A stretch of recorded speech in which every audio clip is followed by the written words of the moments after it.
योगेंद्र यादव को लगता है कि एंटी मोदी तमाम ताकतें प्लेटफॉर्म पे आ गई हैं? नहीं, इनफैक्ट खाली एंटी मोदी ताकतों के आने से क्या फर्क पड़ेगा। एंटी मोदी ताकतें तो 2019 के इलेक्शन में भी एक साथ थी। ये सिर्फ मोदी एंटी मोदी का मामला नहीं, कांग्रेस भी सत्ता में होती तो कांग्रेस भी घुमा फिरा के ऐसे ही काम करने। लेकिन क्या इस किसान मुद्दे पे अरविंद केजरीवाल ठीक है? कहाँ, मुझे तो पता नहीं, ठीक है गलत तो बाद में बताऊं। कि ऐसा नहीं हुआ तो ऐसा करेंगे, इस्तीफे देने की बात अभय सिंह चौटाला ने की, 26 तक अगर नहीं हुआ तो मैं 27 तारीख को इस्तीफा दूंगा। कितना दम लगता है? कई बार कह चुके हैं, पहले कहा था कुछ कि 48 घंटे में नहीं हुआ तो मैं कुछ कर दूंगा। पहले 48 घंटे भी बोले थे, 48 घंटे के निकल गए जी, 48 दिन हो गए शायद। इस वक्त किसान एक निर्णायक युद्ध में है और मुझे पता हो कि आप इधर हो या उधर हो, बीच में कोई नहीं। लोकतंत्र का बुनियाद सर बिल्कुल बिल्कुल, ये बुनियादी नियम उस वक्त भी क्या लागू होता है जब कश्मीर के लोग रेफरेंडम की बात करते थे और रेफरेंडम नहीं लिया गया, 370 को हटा दिया गया, तो उस पर आप क्या समझते हैं कि वो नहीं हटानी चाहिए थी? बड़ा मजेदार सवाल पूछ रहे हो ताकि सारा इंटरव्यू अब कश्मीर के ऊपर हो जाए, इसके ऊपर स्टैंड तो लेना चाह रहा हूँ ना मैं आपसे ये पूछ रहा था, उससे आप कितना सहमत हैं? 370 जो हटाई गई, क्या वो सही थी या उसको गलत मानते हैं? 3 महीने बाद आना, पूरा इंटरव्यू करेंगे। आज सर एक टिप्पणी तो चाहिए आपसे। मैं किसान आंदोलन पे बात कर रहा हूँ। बच रहे हैं आप सवाल से? क्योंकि मैं चाहता नहीं कि डिस्ट्रैक्ट हो जाए, क्योंकि डिरेल हो जाएगा, आपकी यूट्यूब में आ जाएगी। मेरा तो ये मुद्दा ही नहीं है, क्योंकि थिंक टैंक हूँ, इसलिए मैं समझता हूँ कि किस चीज़ से टीआरपी आती है, किससे नहीं आती है, बचना चाह रहे हैं। कैसे इंटरव्यू को डिरेल किया जाता है, कैसे डिरेल तो होगा नहीं जाता है। लोग समझ रहे हैं, आपको लगता है कि उस पर आप गिर जाते हैं क्योंकि दोनों हाथों में लड्डू रखना होता है। योगेंद्र यादव अपनी हैसियत को लिमिट कैसे कर सकते हैं, लिमिटाइज कैसे? मेरा इस वक्त का रोल यही है भाई। नमस्कार, एक मत पोस्ट में आपका स्वागत है। मैं हूं सर्वेश कुकरा। इस वक्त मेरे साथ स्वराज इंडिया के योगेंद्र यादव हैं। योगेंद्र यादव संयुक्त किसान मोर्चा से भी ताल्लुक़ रखते हैं। यादव जी, बहुत बहुत स्वागत है एक मत पोस्ट पे। शुक्रिया। किसान आंदोलन चल रहा है, लंबा खिंच गया, उम्मीद किसी को नहीं थी। तारीख पे तारीख हो रही है और ये भी नहीं पता कितनी तारीख होंगी। मुकदमे के बगैर तारीखें हो रही हैं। क्या लगता है कब तक चलेगा? सवाल बहुत अच्छा है, सरकार से पूछना चाहिए। हम तो दिल्ली आए थे सोच के कि सरकार बात सुन लेगी। कोई दिल्ली के अंदर मौसम तो एंजॉय करने आए नहीं इतनी ठंड के अंदर, ना ही कुतुब मीनार देखने आए हैं। जैसे ही वार्ता सफल हो जाती है वापस चले जाएंगे। लेकिन लगता है कि सरकार किसानों की परीक्षा ले रही है। एक ज़माने में अग्नि परीक्षा हमारे कहते थे ना, तो अब यहाँ शीत परीक्षा हो रही है, वृष्टि परीक्षा हो रही है। सरकार को लगता है कि किसानों को थका दिया जाएगा, तोड़ दिया जाएगा, बहका दिया जाएगा। अब तक तो सफल नहीं हो पाई है। किसानों की भी डिमांड्स बदल गई हैं। शुरू में ही हुआ था अमेंडमेंट की बात कि एमएसपी नहीं है, एमएसपी होना चाहिए, एक नई चीज़ इसमें लिखी जानी चाहिए। उसके बाद कुछ संशोधन की बात हुई, लेकिन अब चीज़ें बदल गई हैं। अब ये कहा गया कि 3 कानूनों की वापसी से पहले कुछ भी नहीं होगा। और ऐसा ही है, तो जब ये मांग ही एक है तो जो बार बार मीटिंग्स हो रही हैं उनका मतलब क्या है? इसका मतलब ये भी लगता है कि कहीं ना कहीं बीच की बातें हो सकती हैं। सरकार के प्रोपेगेंडा का देखो कितना असर है कि आप जैसा वरिष्ठ पत्रकार भी उनके प्रोपेगेंडा में आ गया। आज तक एक भी मीटिंग में सवाल से अंदाजा नहीं लग सकता कि किसी के प्रोपेगेंडा में कौन आ गया। सवाल तो करना बनता है। मैं पूछ रहा हूँ, आज तक एक भी मीटिंग में किसानों ने अमेंडमेंट नहीं मांगा है। आप मेरे को एक मीटिंग बता दीजिए जिसमें किसानों ने संशोधन की मांग की हो। खेल क्या है मैं बताता हूँ। हमने 7 महीने से ये 7 शब्द दोहरा रहे हैं। खेल सरकार का ये है, हम जाते हैं, हम कहते हैं 3 कानून वापस करो। सरकार कहती है जी क्यों वापस करें? हमने कहा कि ये कारण है, इससे वापस करो। सरकार ने बाहर आके कहा किसानों ने संशोधन मांगे हैं, हमने संशोधन कर दिए।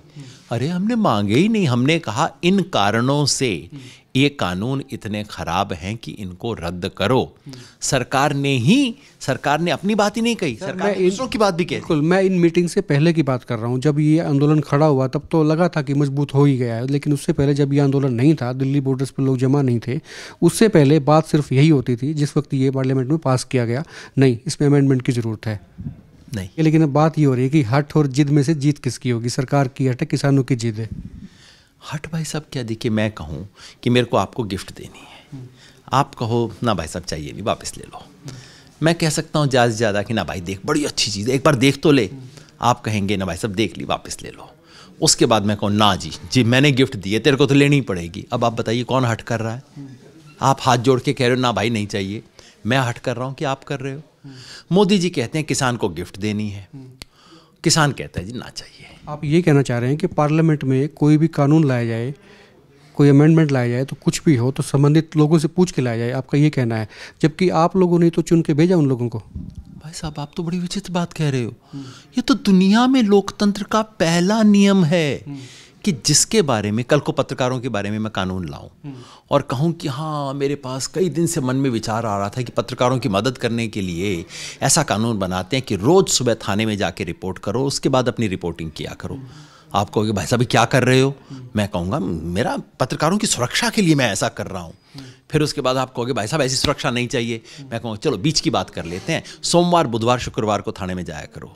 ये वाला खेल हो रहा है। अरे किसी के बारे में चलिए मैं जानता था आप यही कहेंगे, पूछना पड़ता है, यही तो लोकतंत्र का बुनियादी सर बिल्कुल बिल्कुल ये बुनियादी नियम उस वक्त भी क्या लागू होता है जब कश्मीर के लोग रेफरेंडम की बात करते थे और रेफरेंडम नहीं लिया गया, 370 को हटा दिया गया, तो उस पर आप क्या समझते हैं कि वो नहीं हटानी चाहिए थी? बड़ा मजेदार सवाल पूछ रहे हो ताकि सारा इंटरव्यू अब कश्मीर के ऊपर हो जाए, इसके ऊपर ना हो जाए। स्टैंड तो लेना चाह रहा हूँ ना। लोकतंत्र का बुनियादी नियम है जिसके बारे में आप कानून पारित करते हैं हमेशा उसकी राय ली जाती है। लोकतंत्र का बुनियादी नियम है। आप टीचर के बारे में करें तो, डॉक्टर के मैं एग्री हूँ सर मैं एग्री हूँ। सरकार पे बात करें तो, किसान पे बात करें तो, तमिलनाडु पे बात करें तो, गोवा पे करें तो, राजस्थान पे तो, जम्मू कश्मीर पे तो। मैं एग्री हूँ, लेकिन मैं आपसे ये पूछ रहा था उससे आप कितना सहमत हैं? 370 जो हटाई गई क्या वो सही थी या उसको गलत मानते हैं? 3 महीने बाद आना, पूरा इंटरव्यू करेंगे। आज सर एक टिप्पणी तो चाहिए आपसे। मैं किसान आंदोलन पे बात कर रहा हूँ। बच रहे हैं आप सवाल से? क्योंकि मैं चाहता नहीं कि डिस्ट्रैक्ट हो जाए, क्योंकि डिरेल हो जाएगा, आपकी यूट्यूब में ज़्यादा रैंकिंग आ जाएगी। मेरा तो ये मुद्दा ही नहीं है, मैं इस पे क्यों बात। बेशक नहीं है सर, आप तो बड़े एक थिंक टैंक आप माने गए हैं देश के। आप तो मैं उस जमाने से आपको जानता हूं जब आप विश्लेषण करते थे। योगेंद्र यादव चुनाव के बाद में एग्जिट पोल में बैठते थे, बताते थे कि कहाँ कहाँ कौन जीत रहा है। वो योगेंद्र यादव से ही सवाल तो बनता ही है कि ये ठीक है कि गलत है। क्योंकि थिंक टैंक हूँ इसलिए मैं समझता हूँ कि किस चीज़ से टीआरपी आती है, किससे नहीं आती है, बचना चाह रहे हैं। कैसे इंटरव्यू को डिरेल किया जाता है, कैसे डिरेल तो होगा नहीं जाता है, लोग समझ रहे हैं, जैसे मुद्दे से हटाया जाता है। नहीं संयुक्त, मैं इस वक्त संयुक्त किसान मोर्चा के प्रतिनिधि की हैसियत से बोल रहा हूँ। संयुक्त किसान मोर्चा को कश्मीर और योगेंद्र यादव अपनी हैसियत को लिमिट कैसे कर सकते हैं, लिमिटाइज कैसे कर? मेरा इस वक्त का रोल यही है भाई। किसान संयुक्त को लगता है कि उस पे आप घिर जाते हैं क्योंकि दोनों हाथों में लड्डू रखना होता है ना? मेरे को घिरने का सवाल ही नहीं। इस वक्त आप मेरे से पूछें मोदी जी की विदेश नीति के बारे में क्या बोलना है, मैं बिल्कुल कुछ नहीं बोलूँगा। आप मेरे से पूछें डिमोनेटाइजेशन पे क्या बोलना है, मैं क्यों भाई अब तो किसानों की बात। सा सवाल था यादव साहब, क्या 370 गलत हटाई गई या ठीक, इस पे भी आप नहीं बता पा? सिंपल सी शरारत थी जिसको मैंने अवॉइड कर दिया। बाकी आप चाहें मेरे आर्टिकल पढ़ लेना, मैंने 5 आर्टिकल लिखे हैं इस सवाल पे। चलिए कोई बात नहीं, इसको शरारत मानते हैं, इस पे हम ज़्यादा लंबा नहीं चलेंगे। दूसरी बात ये थी, आपको क्या लगता है कि बार बार जो तारीखें हो रही हैं, कौन सी ऐसी ताकत है या कोई ऐसा व्यक्ति पिन आउट आप करेंगे कि वो ये चीज़ें नहीं होने दे रहा है? व्यक्ति नहीं, अब आप सही सवाल पे आए हो। अंबानी आजकल सर बात ही होती है, जिसको दवाई जो सूट करती है उसको लगता है कि हाँ यही दवाई सही है। मुद्दा किसान का है, किसान के बारे में जो मर्जी पूछो, कोई सवाल अवॉइड नहीं करूंगा। बाकी इधर उधर की चीज़ें आप पूछो, इंग्लैंड में ट्रंप के बारे में मैं क्या जवाब दूंगा, उसके जवाब सारे होते, कोई बात। केवल किसान पे बात करूंगा भाई साहब इस टाइम। आज ना ट्रंप पे, ना जो बोरिस जॉनसन पे, ना 370 पे, ना 377 पे। किसान वाले पे आप बिल्कुल सही बात कह रहे हो कि इस पे मुझे बार बार लग रहा है कि चाबी कोई और दे रहा है। सरकार कहती है बस कुछ भी कर लो, रिपील नहीं करेंगे। कानून गलत है, कैमरा ऑफ होते ही बोलते हैं यार फंस गए, गलत कानून है क्या यार, देखो कुछ हेल्प कर दो। अब मोदी जी ने कहा है कि रिपील नहीं करवाओ, इज्जत का सवाल है, देखो प्रधानमंत्री जी ने कर दिया।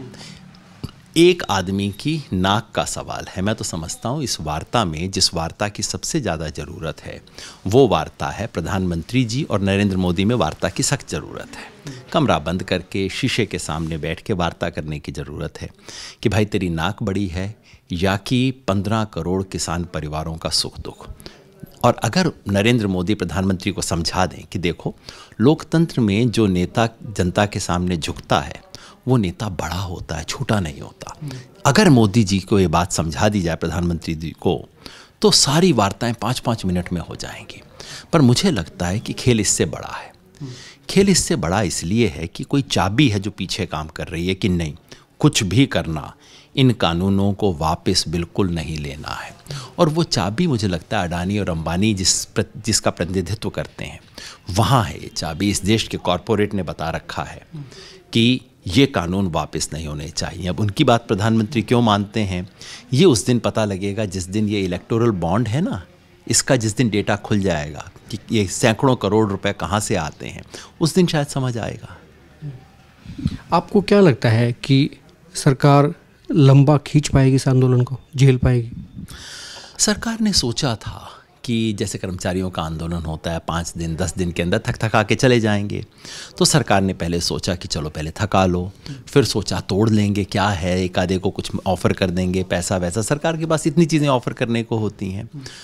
और सोचा कि किसान है ना, इनको कह देंगे कमेटी बना लो, मामला को सुलटा देंगे। तो बहकाने की कोशिश की, टरकाने की कोशिश की, थकाने की कोशिश की, तोड़वाने की कोशिश की, एक भी चीज़ सफल नहीं हुई है। योगेंद्र यादव को लगता है कि एंटी मोदी तमाम ताकतें एक प्लेटफॉर्म पे आ गई हैं? नहीं, इनफैक्ट खाली एंटी मोदी ताकतों के आने से क्या फ़र्क पड़ेगा। एंटी मोदी ताकतें तो 2019 के इलेक्शन में भी एक साथ थीं, उससे क्या हुआ। आज जो फ़र्क आ रहा है, और आप खुद हरियाणा में जाके गाँव में देख रहे हो, जो मोदी जी के प्रशंसक रहे हैं वो लोग कह रहे हैं भाई ये तो गलत काम हो। खाली एंटी मोदी करने से किसान आंदोलन कैसे सफल होगा। और मेरी तो बिल्कुल साफ मान्यता है, और आपको मैं वो जो आपकी टीआरपी के लिए बता भी देता हूँ कि कांग्रेस भी सत्ता में होती तो कांग्रेस भी घुमा फिरा के ऐसे ही काम करने थे। ये सिर्फ मोदी एंटी मोदी का मामला नहीं है। मैं बता दूं सर, टीआरपी हमारी वैसे ही अच्छी है। अच्छी है तो बहुत बढ़िया। मतलब जो कंट्रोवर्शियल बात कहनी होती है ना, ये किसान वाले सवाल पे मैं आपको बता दूं कि कांग्रेस भी सत्ता में होती, घुमा फिरा के कांग्रेस ने भी ऐसे ही काम करने थे। तो ये सत्ता बनाम किसान का मामला है, मोदी बनाम एंटी मोदी का नहीं है। किसी वक्त में आप अरविंद केजरीवाल के साथ ही रहे, साथ काम किया, लेकिन चलिए रास्ते अलग हो गए, जो भी था उस पर हम ज़्यादा डीप नहीं जाएंगे। लेकिन क्या इस किसान मुद्दे पे अरविंद केजरीवाल ठीक हैं कहाँ, मुझे तो पता नहीं। ठीक है गलत तो बाद में बताऊंगा। अगर वो कुछ कर रहे हो तब तो मैं कोई कहूँ ये अच्छा है बुरा है। दिल्ली की सरकार है, दिल्ली में कई बार वो मंच पे आते हैं, भाषण दे के जाते हैं। हाँ, हर नेता कर रहा है, अच्छी बात है, करना चाहिए ना। मैं तो चाहता हूँ नरेंद्र मोदी भी आएँ, वो भी भाषण दें, वो भी कहें किसान एकता जिंदाबाद, तीनों कानून वापस लो, अच्छी बात है। नरेंद्र मोदी भी करें, मैं तो समर्थन में। हरियाणा की सरकार में, या फिर कहें कि हरियाणा की राजनीति में एक नया ड्रामा शुरू हुआ है, मेलो ड्रामा मैं इस वक्त कहूँगा, क्योंकि धरातल पे भी कुछ नहीं है। वायदे किए जा रहे हैं टेंटेटिव, मतलब कि ऐसा नहीं हुआ तो ऐसा करेंगे। इस्तीफे देने की बात अभय सिंह चौटाला ने की कि 26 तक अगर नहीं हुआ तो मैं 27 तारीख को इस्तीफा दूंगा। कितना दम लगता है? कई बार कह चुके हैं। पहले कहा था कुछ कि 48 घंटे में नहीं हुआ तो मैं कुछ कर दूंगा। पहले 48 घंटे भी बोले थे, 48 घंटे के निकल गए जी, 48 दिन हो गए शायद। तो अगर मगर की बातें, अब ये 26 तारीख को नहीं हुआ तो मैंने इस्तीफा दे दिया है, मेरा सबसे है, चाहे अभय चौटाला जी हों, चाहे जेजेपी के विधायक हों, चाहे राजस्थान के बेनीवाल जी हों, मैं सबसे कहता हूं भाई अगर मगर का खेल मत खेलो। इस वक्त किसान एक निर्णायक युद्ध में है, और मुझे पता हो कि आप इधर हो या उधर हो, बीच में कोई नहीं है। ये माना जा रहा है कि 15 की वार्ता अगर फेल होती है, माना जा रहा है, लगता भी है कि इस हालात में फेल हो सकती है, क्योंकि जो पिछले जो रिकॉर्ड्स देखेंगे, ट्रैक रिकॉर्ड, तो हुआ यही है कि बातचीत में कुछ निकलता हुआ नज़र नहीं आ रहा। मान लेते हैं 26 तारीख को कहा गया कि किसान सड़कों पे आएगा, गणतंत्र दिवस है उस दिन, और परेड की बात की जा रही है ट्रैक्टर्स के साथ में, कुल मिला के दिल्ली में घुसने की कवायद की। इसको आप किस तरह से देखते हो? क्या आपको लगता है कि हिंसा हो सकती है? ना ना ना ना ना, 2-3 चीज़ मैं आपको स्पष्ट कर दूं। पहली बात, देश की जो गणतंत्र दिवस परेड है उस पे छींट भी नहीं आएगी। आज पे नहीं आएगी सर, लेकिन जब किसान बॉर्डर्स को क्रॉस करेगा और पुलिस उनको रोकेगी, उस स्थिति में क्या लगता है आपको क्या होगा?